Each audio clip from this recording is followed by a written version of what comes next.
السلام علیکم دوستو، آپ دیکھ رہے ہو قرآن ریسرچ ٹی وی۔ قرآن مجید میں دیگر کئی درخت اور پھلوں کا تذکرہ ہے، اسی کے ساتھ انجیر کا بھی تذکرہ موجود ہے، بلکہ اللہ تعالیٰ نے انجیر کی بھی قسم کھائی ہوئی ہے۔ شروع اللہ کا نام لے کر جو بڑا مہربان نہایت رحم والا ہے۔ انجیر کی قسم اور زیتون کی اور طور سینین کی اور اس امن والے شہر کی کہ ہم نے انسان کو بہترین سانچے میں ڈھال کر پیدا کیا ہے، پھر ہم نے اس کی حالت کو بدل کر پست سے پست کر دیا، مگر جو لوگ ایمان لائے اور نیک عمل کرتے رہے تو ان کے لیے بے انتہا اجر ہے۔ تو اے انسان، اس کے بعد بھی تو جزا کے دن کو کیوں جھٹلاتا ہے؟ کیا اللہ سب فیصلہ کرنے والوں سے بہتر فیصلہ کرنے والا نہیں ہے؟ ناظرین اکرام، انجیر بنیادی طور پر مشرق وسطی اور ایشیائی کوچک کا پھل ہے۔ اگرچہ ابھی ہندوستان میں بھی پایا جاتا ہے، مگر مسلمانوں کی ہند میں آمد سے پہلے اس کا سراغ نہیں ملتا۔ اس لیے یقین سے کہا جاتا ہے کہ عرب سے آنے والے مسلمان اتباع، ایشیائی کوچک سے آنے والے منگول اور مغل اسے یہاں لائے، یعنی 600 سال گزر جانے کے باوجود ہند میں اس کی اتنی کاشت نہیں ہوتی کہ مقامی ضروریات کو پورا کر سکے۔ ایک تحقیق کے مطابق اس کا پودا سب سے پہلے سمرنا میں ملتا تھا اور وہاں سے مختلف ممالک میں لایا گیا۔ اس کی پیدائش کے مشہور مراکز ترکی، اسپین، پرتگال، ایران، فلسطین، شام اور لبنان ہیں۔ مفسرین کا خیال ہے کہ زمین پر انسان کی آمد کے بعد اس کی حفاظت کے لیے سب سے پہلا درخت جو معرض وجود میں آیا وہ انجیر کا تھا۔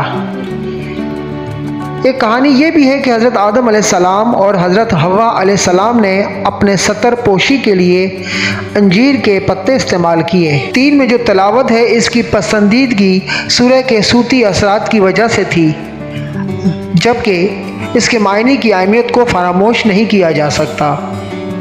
مفسرین کے ایک گروہ کا خیال ہے کہ یہ سورت تاریخ کے مختلف ادوار کی نشاندہی کرتی ہے اور زنجیر سے مراد یعنی وہ وقت ہے جو انسان زمین پر آباد ہوا اور اسے تن ڈھانپنے کے لیے انجیر کے پتے استعمال کرنے پڑے۔ دوسرا اہم مرحلہ یا خیال کچھ اس طرح سے ہے کہ انجیر کا پودا اس وقت آیا جب حضرت نوح علیہ السلام کی پوری آبادی سوائے مومنین کے غرق ہو گئی۔ حضرت نوح علیہ السلام نے اپنی امت کو لے کر کشتی میں کئی دن سفر کرتے رہے۔ انہوں نے ایک روز فاختہ کو ہدایت کی کہ وہ پانی کے اوپر پرواز کرے اور سیلاب کی صورتحال کا جائزہ لے۔ فاختہ جب لوٹ کر آئی تو اس کی چونچ میں زیتون کی ڈالی تھی۔ اس سے یہ نتیجہ نکلا کہ پانی اتنا اتر گیا ہے کہ پودے صاف دکھائی دے رہے ہیں۔ حافظ اسماعیل ابن کثیر رحمۃ اللہ علیہ نے تحقیق کی ہے کہ انجیر سے مراد دمشق اور اس کا پہاڑ ہے، جبکہ انہی نے عبداللہ بن عباس کی ایک روایت بیان کی ہے کہ انجیر سے مراد حضرت نوح علیہ السلام کی وہ مسجد ہے جو جودی پہاڑ پر بنائی گئی،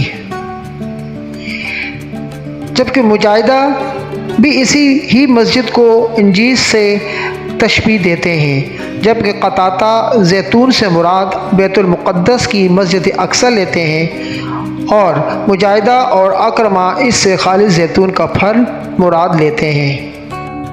حضرت ابو درداء رضی اللہ تعالیٰ عنہ سے روایت ہے کہ ارشاد پاک ہے کہ نبی کریم صلی اللہ علیہ وسلم کی خدمت میں کہیں سے انجیر سے بھرا ہوا تھال آیا، انہوں نے ہمیں فرمایا کہ کھاؤ، ہم نے اس میں سے کھایا اور پھر ارشاد فرمایا اگر کوئی کہے کہ کوئی پھل جنت سے زمین پر آ سکتا ہے تو میں کہوں گا کہ یہ وہی ہے، کیونکہ بلا شبہ جنت کا میوہ ہے، اس میں سے کھاؤ کیونکہ یہ بواسیر کو ختم کرتی ہے اور جوڑوں کے درد میں مفید ہے۔